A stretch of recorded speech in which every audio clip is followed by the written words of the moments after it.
માંગ્યા અને રામાયણ થઈ, એમને વચન માંગ્યા અને રામાયણ થઈ. અને તમને યાદી કરાવ, સાંભળજો. પરિવારને હાચવવા માટે થઈને પુરુષ કેટલી મહેનત કરે એની તમને એક ભેડી વાત કરી દો. આદમી છે ને ઘરનો મોભ કહેવાય. માં છે એ આપણને મીઠપનો રોટલો ખવડાવે, પણ એ રોટલાની વ્યવસ્થા કરવા વાળું કોઈ હોય તો બાપ છે. સાંભળજો. અને બાપ એટલે ઘરનો મોભ કહેવાય. અને ઘરનો મોભ છે એ પરિવારના માટે થઈને હાવ ખરપીત થઈ જાય. કઈ વચન માંગ્યા, હવારે તો રામને ગાદી, પણ કઈ કીધું કે મહારાજ મારા ભરતને ગાદી આપો અને રામને 14 વર્ષનો વનવાસ આપો.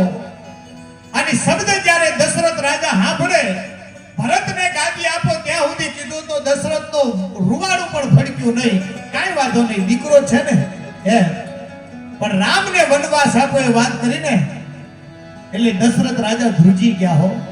અને કઈ પોતાની પત્ની છે, દશરથ રાજા પત્નીને પગે લાગતા હતા. એ વેળા સાંભળજો કે કઈ આ રામને વનવાસ ના આપીશો, રેવા દે, મારા કાળજાનો કટકો છે, મારા પેટમાં પ્રાણ નહીં રે.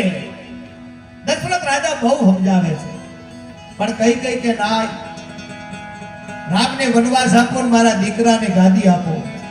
ત્યારે દશરથ રાજા કહે છે ને, એ કઈ તારો ભરતજી એ ભલે ને ગાદીએ આવે રે, વનનો દેશ રામ ને રે રે. કઈ તારો ભરત ભલે ગાદી આવે, પણ મારા રામને વન ના આપી છે. તું રેવા દે, આ વાતને પાછી લઈ લે. કે તો તને પાયે લાગો અને કે તો પ્રાણ ત્યાગો રે, કે તો તને પાયે લાગો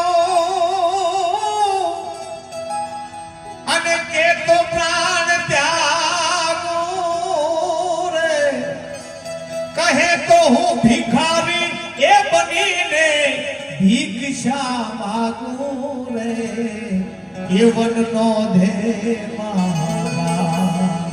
રામ ને રે રે. બહુ મોટી વાત આ.